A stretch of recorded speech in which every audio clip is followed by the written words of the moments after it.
The first night I noticed it, I told myself I was just tired. The doll had been sitting on the dresser across the room for months. My niece left it after visiting for Christmas, and I never bothered moving it because it honestly didn't bother me. It was one of those soft-faced fabric dolls with plastic hands. The kind kids drag everywhere by the arm. Harmless. Almost forgettable. But that night, at around 2:17 a.m., I woke up for no clear reason and saw it sitting on the floor. Not fallen, not tipped over.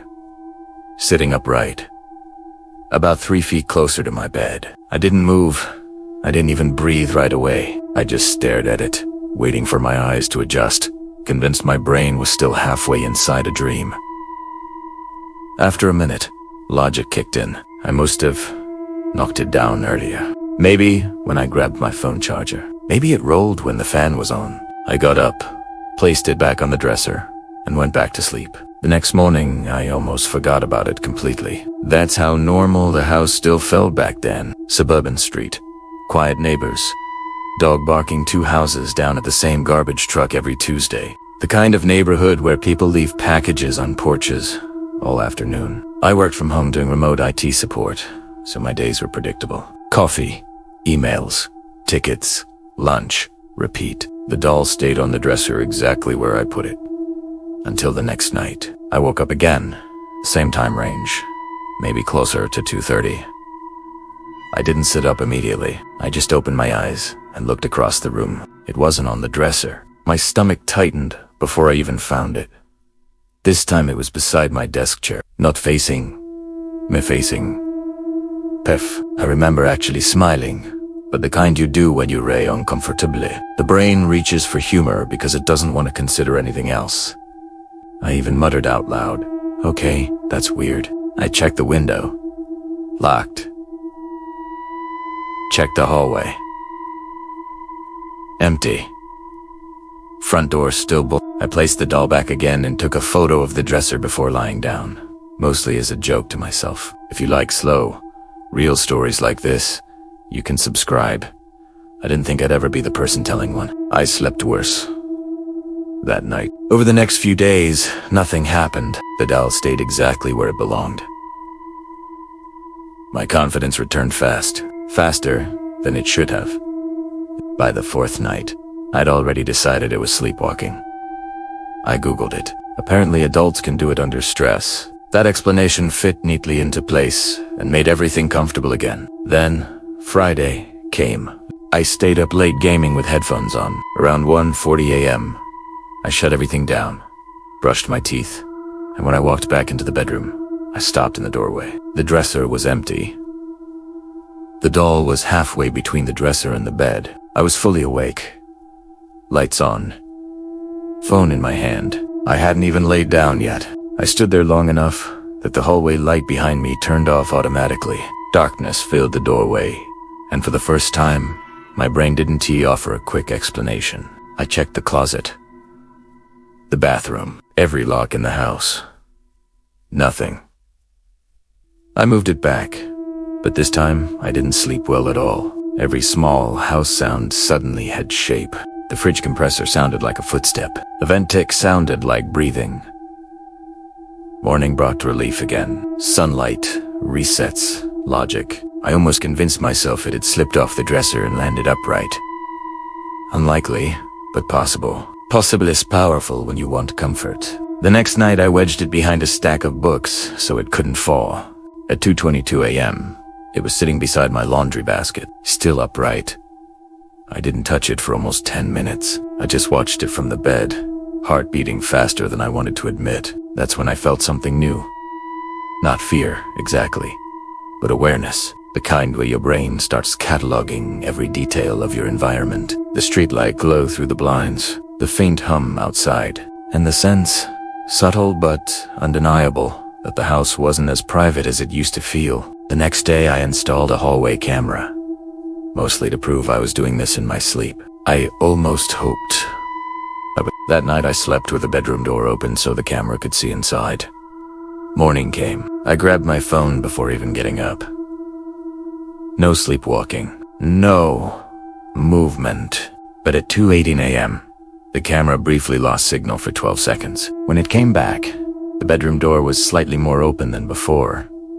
The doll was closer to the bed. I watched the clip 5 times, then 10. Nothing entered the frame, nothing left. The door just changed position. I remember sitting on the edge of the bed with the kind of cold confusion that drains energy out of your arms. My thoughts weren't racing, they were stuck. That day, I noticed my neighbor for the first time in a new way. He lived diagonally across the street, middle-aged, quiet, always outside when people weren't. I'd waved at him dozens of times before without thinking, but now I realized he often looked toward my house longer than necessary. Not staring exactly, just aware. That afternoon, I found a small scuff mark on the side gate leading to my backyard. Fresh wood exposed through paint. Probably nothing. I started locking my bedroom door at night. That night, the doll didn't move. I slept almost peacefully. The following night, same locked door. I woke up around 3:05 to a soft tap. Not inside the room. From the hallway, primera, el stil. Another tap, then a faint pressure against the handle not turning, just testing. It stopped after a few seconds. I didn't open the door until morning. The doll was still on the dresser. 2 days passed, quietly again, which somehow made everything worse. Silence. Let's imagine aging grow roots. On Sunday evening, I took out trash and noticed my backyard gate slightly open. I always latched it. My first thought wasn't panic, it was annoyance. I assumed wind. Then I saw footprints in the dirt patch near the fence. Shoe prints, deeper near the window line of my house. Last night is where I left off. The doll had already been moving closer every single night, and I was trying to convince myself it was all in my head. But that was the night things stopped feeling explainable. I didn't call police. I told myself it could have been anyone cutting across yards. The mind defends normalcy aggressively. That night, I placed the doll in the hallway instead of my room and shut the bedroom door. Morning, the doll was sitting against my bed frame. My chest actually hurt when I saw it. Not a jump scare, a sinking realization. Something inside my house at night had access beyond my awareness. I reviewed cameras. Hallway camera cut out again for 9 seconds at 2:41 a.m. Front porch camera flickered but didn't fully drop. I scrubbed frame by frame and noticed a shadow shift under the door gap before signal loss. Not clear enough to prove anything, but enough that I didn't sleep the next night. I stayed awake, intentionally. Around 2:30, I heard it the faintest pressure on the back sliding door. Not rattling. Careful. Someone checking if it was locked. I stood silently in the dark kitchen holding my phone, unsure if moving would reveal me. The pressure stopped after maybe 20 seconds. No footsteps leaving. Just absence. Police came the next morning. They walked around, took notes, suggested motion lights. Without proof, there wasn't much they could do. That night I removed the doll entirely and put it in my car trunk. I thought distance would reset my brain. At 2:12 a.m., I woke to a soft fabric brushing sound near my bed. The doll sat beside my pillow. I don't remember standing up. I just remember being in the hallway with my heart hammering and every light on. My car was still locked outside. I didn't sleep again until sunrise. From then on, the fear changed shape. Before, it was confusion. Now, it was personal. Intentional. Someone had been inside my house, and they wanted me to notice. I stayed at a friend's place for 2 nights. When I returned, nothing was missing. Nothing broken, except the doll was back on the dresser. I checked every entry point and finally found it a small pry mark on the basement window latch hidden behind shrubs. Subtle enough, I'd never looked before. Police returned. This time they took it seriously. They set up a temporary patrol and advised cameras inside multiple rooms. For 3 nights, nothing happened. On the 4th, the basement camera captured movement at 2:26 a.m. A person, face covered, moving slowly up the stairs, carrying the doll. Not rushing, not stealing, just placing it halfway down my hallway before leaving the way they came. I watched the footage with an officer beside me. My hands were shaking, but my mind felt strangely clear. The fear now had a shape. The officer asked if I recognized the build. I didn't answer right away, but I knew. The neighbors stopped coming outside after that night. Police eventually questioned him after matching shoe prints and finding fabric fibers consistent with the doll inside his car. He claimed he was sleepwalking. I never learned if that was true or not.